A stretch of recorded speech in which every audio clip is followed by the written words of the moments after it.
30% of young people who are defined as 30 and under now believe any form of violence against someone else for a political purpose is justified. Again, this is not political. Any violence because of what someone says, we got to do better than that. Just because you disagree with somebody does not mean that you are entitled to violence against them. That is the one exception, like one of the few exceptions the U.S. Supreme Court has said that you can fight words with words, but you can never take action. That is not a protected act. Welcome to the Republic Podcast, where history meets scrutiny and facts matter. Join Rob and Lou as they dive deep into the foundations of American democracy, dissect the laws that shape our lives, and challenge the narratives behind today's headlines. From forgotten chapters in the U.S. history to the legal truths they didn't teach you in school. This is your front row seat to get informed, unapologetic conversation. We have an American republic, if we can keep it. Now, let's get started.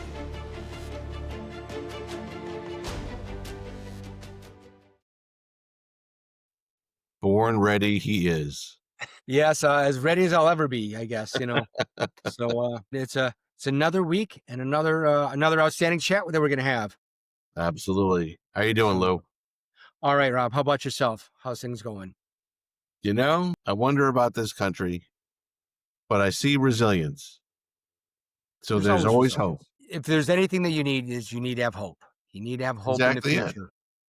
And as we've said before in these podcasts, and by the way, welcome to the Republic Podcast, if you can keep it.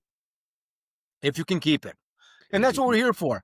We're here to make sure that we're able to keep this republic by instilling the hope that people have and the knowledge that we're hoping to share on the operations of our country, our history, our government, our constitution, our laws, a little bit of everything. This republic was started by people who had balls of steel, who believed in an ideal and ideals, plural, which have been, as we've talked about, diluted, undermined, intentionally so, blurred, however you want to call it. And Lou and I just want to be able to get back and refocus. And this isn't political. I'm going to say it every session.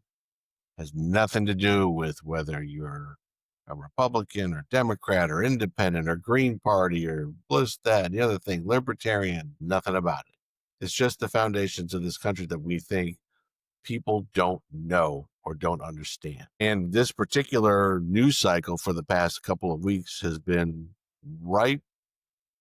perfectly aligned with where we left off talking about the founding documents of this country. Right. I mean, where, Rob and I have been discussing, and one thing that becomes evidently clear is the necessity of First Amendment rights. Yes. There's been a lot of things going on where, you had the claims of censorship of certain celebrities on both sides, the cancel culture, all that kind of stuff. But it goes even broader than that, and how really the First Amendment, like anything else within an American culture, there's good and bad to it for, on both sides, but it is a protection that is unique across pretty much the entire world, where it is a foundational right. It's the First Amendment for a reason, because that's how important our founding fathers saw it being, that we need to be able to discuss freely and talk without governmental interference. And we're going to put on the screen the First Amendment. It's very simple. And it reads, Congress shall make no law respecting an establishment of religion, or prohibiting the free exercise thereof, or abridging the freedom of speech, or of the press, or the right of the people peaceably to assemble and to petition the government for a redress of grievances. Now, so many times you'll hear people throw out in any sort of context, if they're being arrested or if they're being this or something happens to them, well, I have the First Amendment. I have a First Amendment right. I have a First Amendment right. I have a First Amendment right. What the first premise of the First Amendment and the Constitution, which we've already discussed, but we'll say it again. The Constitution largely is about putting reins and putting, I want to say governors, because people will be like, well, what do you mean governors? Just for each state has a governor. No.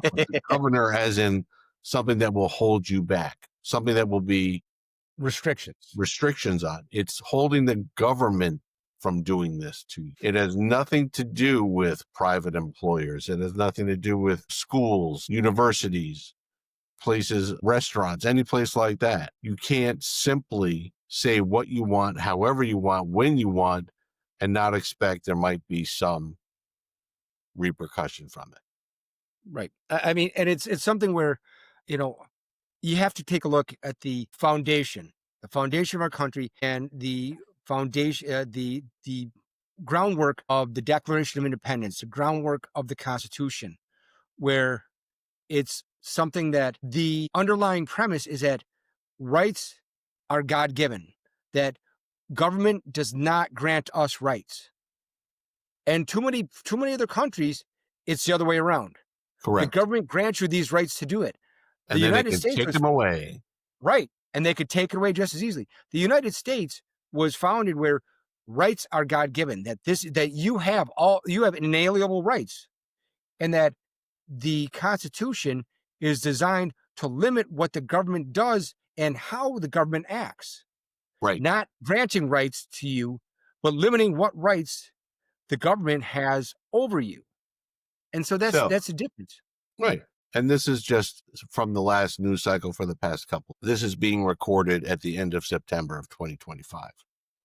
And about, 2 weeks ago, Charlie Kirk, who was a conservative commentator, influencer, whatever you want to call, he was assassinated.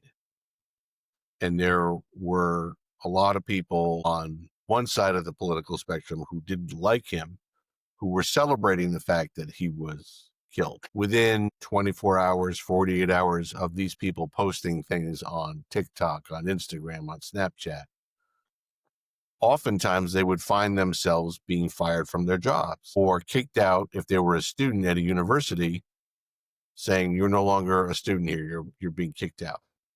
And then, of course, they go back on, filming themselves again, tears running down their face. This is ridiculous. How could this happen? I have a First Amendment right. If the government did something to punish you for your statements, that's one thing, because that's what the First Amendment's about. It's about government not being able to do this to you. But if you are at an at-will state, for example, for employment, and you do something that the boss or the board of trustees doesn't like, and they don't want you being a face of their business or anywhere near their business because they don't agree with you, they have the right to terminate you based upon what you say. If you're a student at the University of so-and-so, soon as you, and every university and college has this, as soon as you accept their offer and you sign on the line within that contract, there is looks like Rob froze for a second, so I'll finish. Not only a morality if you're a student clause, somewhere but a else, code of conduct. then what ends up happening is that and so if your long conduct as breaches there's not that an particular official term, government action, and, they can and kick so you long out. as the government does not say thou shalt, No. or they take affirmative action against you, then there's no First Amendment privilege. I'm sorry, you froze at one point, so I jumped in. That's okay. So, I finished what I said and you were frozen, so that's okay. We'll splice it. It's all good. Big Brother's already listening to us. Yeah, no kidding. We'll circle back around to that in a second. But the bottom line is, and this is something that was said back in I want to say the early, the early 2010 through 2020, that you have, simply because you have the right to say something, you have the absolute right to say anything. But that does not mean that you have the right to be free from the repercussions of your actions. Every action has a reaction. That's law of physics, law of everything. Cause and effect. And so it's that you have the right to say anything you want, but that doesn't mean that people have to accept it. And that if you're employed, say if you're a state employee, even then, because you get fired as a state employee, like I was at one point, that I had to sign a contract, and I had a morality clause inside there, which says that I cannot do anything to discredit my organization, and included social media. But also, it's something that even then they can fire you because of that violation of that contract, a violation. And then we've also talked about the issue of at-will employment, where some states, depending on what state you live in, you're an at-will employee, which means that basically your employer could terminate you for any reason whatsoever. They don't even need one in most cases. They can simply say, yeah, so about that, you're fired. You like how I pulled a Biden there? You're fired. No, Very nice. sorry. But so that's really what happens. Again, the First Amendment, there's more to the First Amendment here, but we're only going to be focusing on the issue of free speech. Religion is a whole other thing that we'll be covering in one of these other sessions, because there's a lot of misunderstanding about that and what it actually means to be, simply because it says that that you could be free from religion does not mean that you can be free of religion.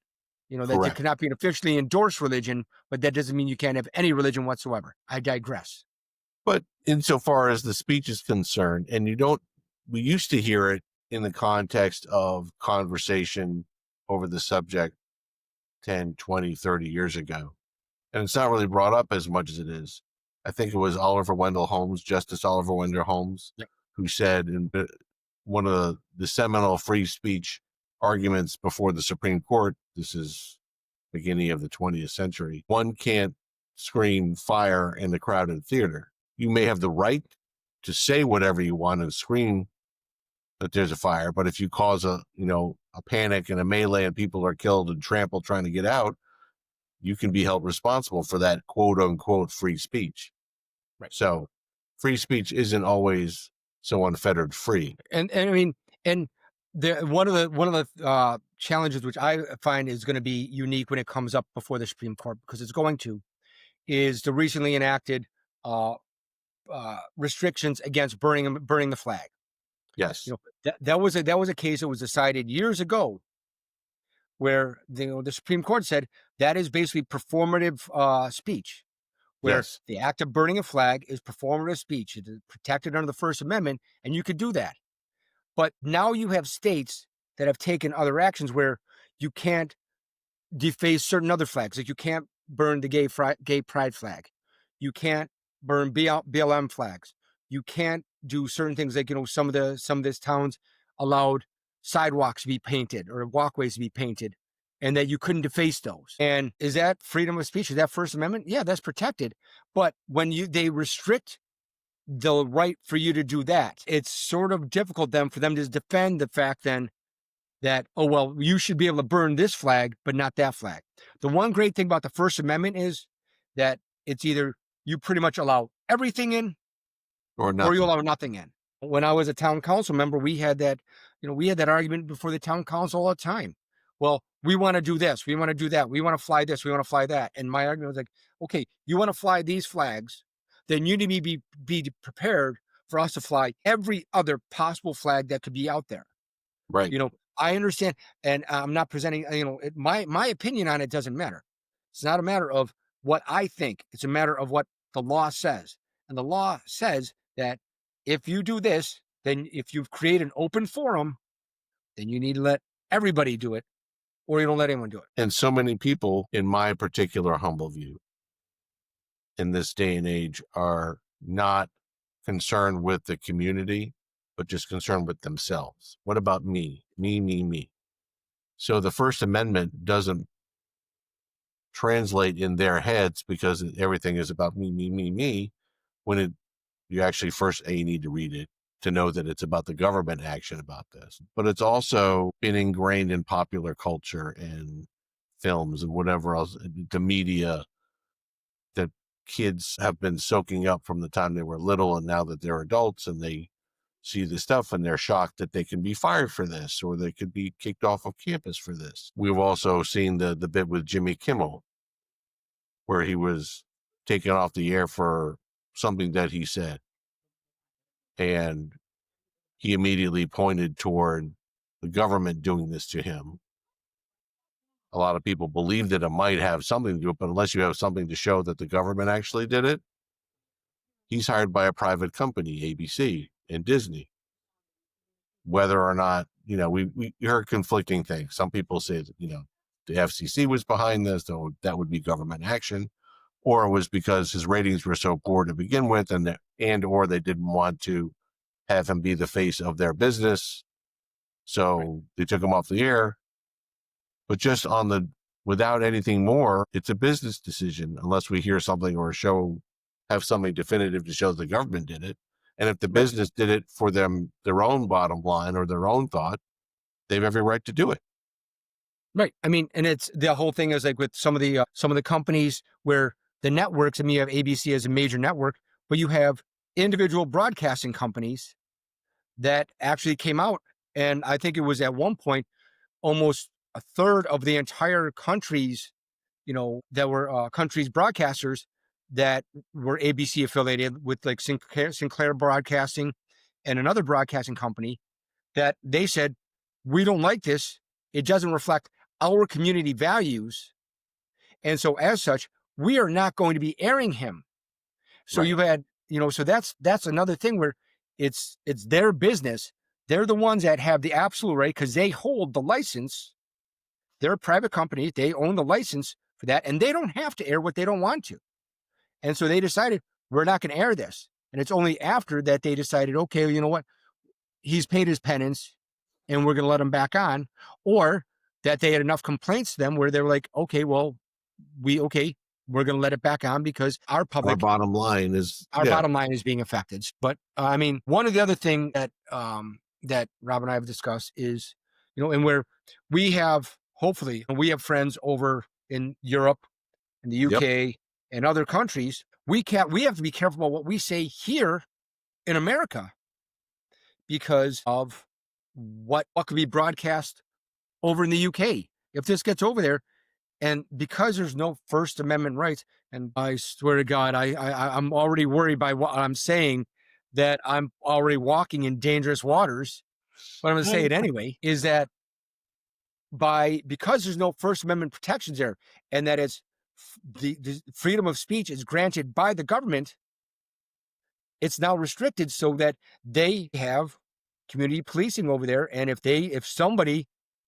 gets a hair across their ass for what I said here, and I'm over in the UK, I can be arrested. That should be scaring the shit out of everyone. Which gets us back to the original purpose of this. If you are in the UK, I'm sorry, I didn't mean to offend anyone. It gets us back to the original purpose for us doing this, but it also reinforces for this particular episode is to understand how important and how much reverence we should be giving to those individuals who created this nation, who drafted the Declaration of Independence, who drafted our Constitution, who did the steps for liberty, for freedom, for the ability to have this Constitution, and this being our first article of the Constitution, the First Amendment, basically saying, not just basically, government, you can't do anything to abridge someone's free speech.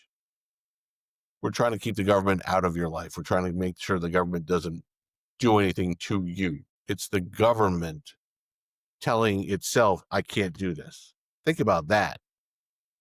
That's our framers coming up with that idea. Hey, we're going to create a government that says we're going to restrain ourselves. And that is something that is unique in the world. As Lou said, governments say, well, we give you the rights and we'll take them and give them as we go. Here, no. It's an inalienable right given to us by our Creator, as stated in our founding documents. Now, insofar as the UK is concerned, and I'm very happy to be a visitor at some point in time, we see, whether it's the UK, we've seen things in Canada, we've seen things in France, we've seen things across Europe, and in other places too. There were some, every now and then you'll see a little snippet of some uprising in, whether it's Iran or in Syria, or, some sect in Iraq or somewhere trying to rise up to free themselves of government oppression or whatever, be able to speak their mind, and they're summarily snuffed out, whether literally or figuratively. These are the things that I think most people in this country who are probably, and I know I'm painting with a broad brush, who are 30, 35 years and younger, we take for granted, which is why you see people on Instagram and on Snapchat and on TikTok doing the performative cry into the lens. I got fired for saying something bad. And, why are they doing this to me? Because it really wasn't bad. It's my right. It's my right. It's my right. Before you start saying as soon as you start saying it's my right, to quote the movie, I do not think that word means what you think it means. Exactly. Know your Constitution, know your foundation documents, and know that our founding fathers put into place something that was supposed to be permanent and meaningful, and not just something to give lip service to. And I mean, and one of the things that, discussions I've had with people, both, friends abroad and friends here, family members here and stuff like that, is like, well, why can't we just put restrictions on certain things? Hate speech. Why can't we put a restriction on hate speech? And as a former prosecutor, I prosecuted cases like that. And it's one of those things where, yes, you can do this, but here's the slippery slope, is that once you create legislation, once you create a law, it may be interpreted the way that you want at this point in time, but the thing is, you're not all the people that create this law are not always going to be the ones in power. And that if it's a law that is created and you use it as, as a cudgel to use the terms of one of my favorite commentators, I can use this as a cudgel against you. But just be aware that at some point, you're not going to be in power anymore. And then that cudgel can be used against you.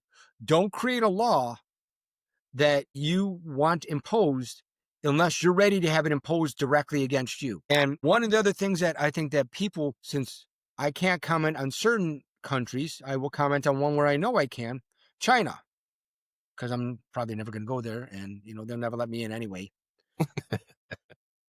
But China, they can restrict not just your speech, but based upon what you do, you get a social score. And you have everything is tied to their digital ID. They have a digital ID system there.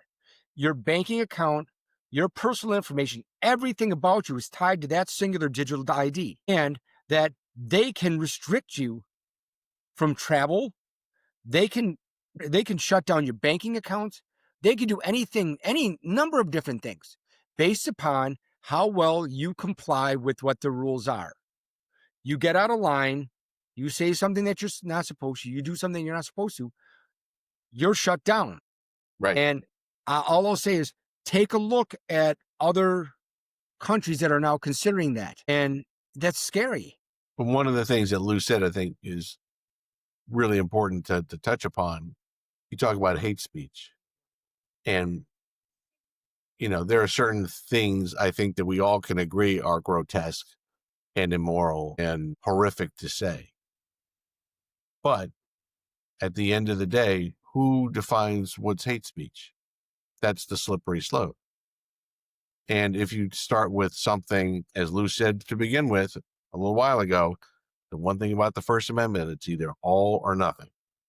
So you can't say, well, we're going to do a law, and even assuming that before it gets up to the Supreme Court where it would get, stricken down because it would be against the First Amendment.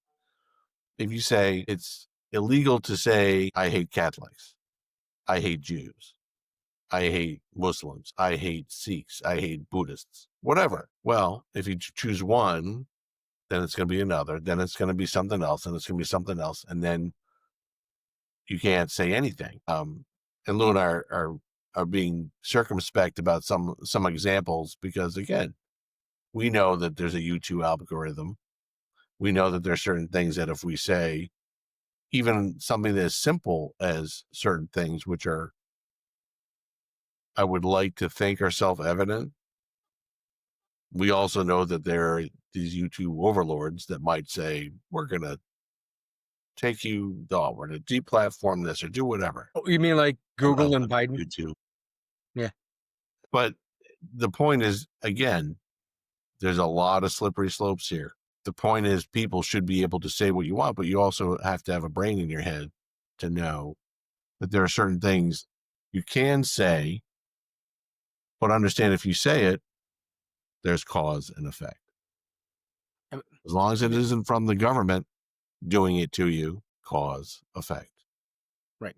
I mean, I think, one of the most unique things and one of the greatest conundrums, coming from a legal scholar type of analysis, is years ago, Skokie, Illinois, Yep. you had the ACLU defending the rights of the KKK to march in Skokie, because even though it was abhorrent and even though it goes against everything that essentially America was founded upon, based upon that First Amendment, you had an absolute right to do that.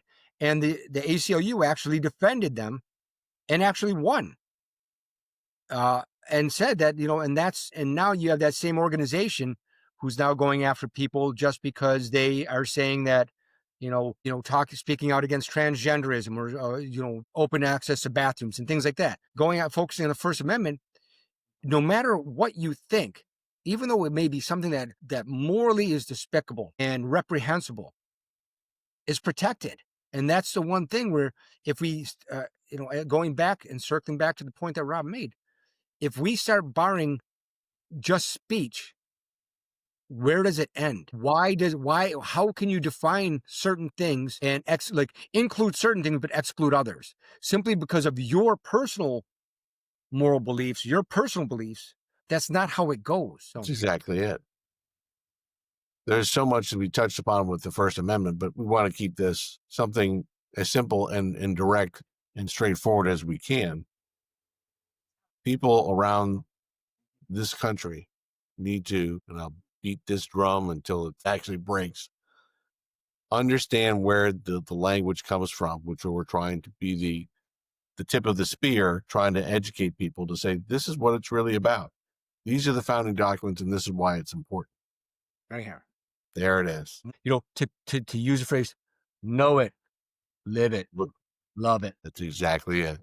Fast Times at Ridgemont High, for anyone that missed that reference. And that's a great movie. If you haven't seen it, go see it. But it really is. It's a matter of knowing it. I mean, we could go on and on about all the different examples, but the thing is, the bottom line here, circling back and summing it all up, is that the First Amendment deals specifically with governmental action. If there's no governmental action, there's no First Amendment violation, unless there is a direct action where the government itself is saying this or directly saying to certain organizations like, okay, Meta, you can't publish this because if you do, we're going to remove your Section 230 privileges, and there's no violation. Anybody, an employer can do it. And one of the things that we'll cover at some point in time are the protected classes, unless their action is based, that they're taking against you is based upon religious origins, nationality, race, creed, something along those lines, sex, not gender, but sex, that unless it's against one of those, and they take one of those actions, anything that they can do is pretty much open. But that's for another section. Normally we'd wrap up here, but I think it's important, and if you'll indulge me, I was telling Lou before we went live tonight doing our episode, I had seen a couple of different things and read a couple of different reports where I think the statistic is 30% of young people who are defined as 30 and under now believe any form of violence against someone else for a political purpose is justified. Again, this is not political. It's not okay. That's not cool. I was just going to say, I don't care if the leader of this party, the leader of that party, someone who was speaking on behalf of this particular political movement, someone who's doing this political movement, any violence because of what someone says, just because you wanna, we got to do better than that. We got to do better than that. Just because you disagree with somebody does not mean that you are entitled to violence against them. That is the one exception, like one of the few exceptions the U.S. Supreme Court has said, that you can fight words with words, but you can never take action. That is not a protected act. And that's Right. something that, again, I know it's been said by other commentators, by Charlie Kirk, by others, but it really holds true. When people stop talking and are no longer willing to debate an issue, that's where violence happens. Mhm. And when violence happens, that's when our not our country, but our civilization cease to exist. I'm sorry, Rob. I didn't mean to. No, you hit it right on the head. This country was born of, has been replete with, and continues to be even more so now, based on debate. The Constitution didn't come up and be ratified in the span of a day. We talked about how during that summer in Philadelphia, obviously way back in the 18th century, no air conditioning, and they shut everything up, and it was an entire summer in the heat, in the humidity. And they went back and forth and back and forth and back and forth and debated. And from all points, it wasn't just gentlemanly, well, thank you so much for that point, I should say this instead. It was heated debate. I will kick your ass. I'm sure someone, you never know, John Madison, John Adams and Benjamin Franklin may have, thrown hands. Who knows? But no, we're trying to get away from the violence of it. I'm just joking about the throwing hands. But really, they debated over and over and in a heated, literally and figuratively, heated session for an entire summer to get this thing. The history of our United States, we talk about our Congress being, it's deadlocked, it's this, and there's a lot of things wrong with Congress, don't get me wrong. But the fact... Can you hear me? See, again, it's the algorithm. It doesn't like what we're saying, and we're starting to glitch. It all comes down to where, as Rob was saying, that our entire history was founded upon the ability to talk and debate and work through everything. That everything here, the Constitution, the Declaration of Independence, it was all hammered out by people that refused to give up and just continued to debate and continued to talk, because they knew that the sum of all of us was better than the thoughts of just a few of us. They wanted to make sure that they had everything covered. And there's a lot of compromise. There's a lot of compromise and a lot of going back and forth. And as we'll discuss, and we have discussed in prior sessions, and as we'll continue to discuss, that there was a lot of compromises that were made out of necessity in order to create this country, in order to get the Constitution, to get the Declaration of Independence written, to get the Constitution written.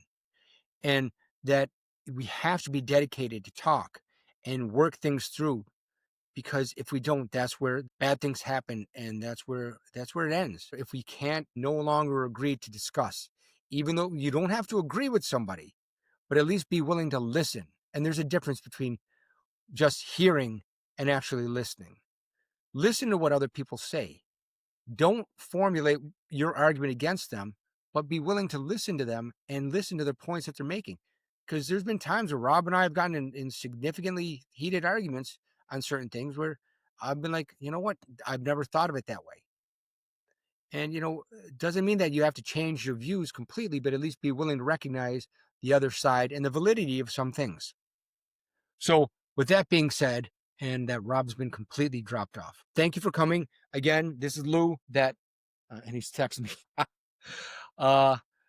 Thank you for joining us, and that if you like this, hit like, share, and subscribe. That if you subscribe, you'll get to see some of the prior podcasts that we did from our old podcast before we started up the Republic podcast, and that you could see some of the discussions that we had regarding the founding documents. We're going to go through them again, but these are the ones when we had it before. We tried laying out a little bit more systematically and discussing simply the history of the law rather than the application as we have it today. Again, thank you very much. Again, this is the Republic Podcast. If you can keep it, this is Lou signing off. Thank you all. Again, like, share, and subscribe, and we'll see you next week. All right. Thank you. Shut up and sit down. Thanks for listening to the Republic, If You Can Keep It podcast. Join Rob and Lou in our next episode as we continue our riveting discussions on the most important topics affecting our great republic. Drop a line for topics you want to discuss, and don't forget to like, subscribe, and share. Until next time.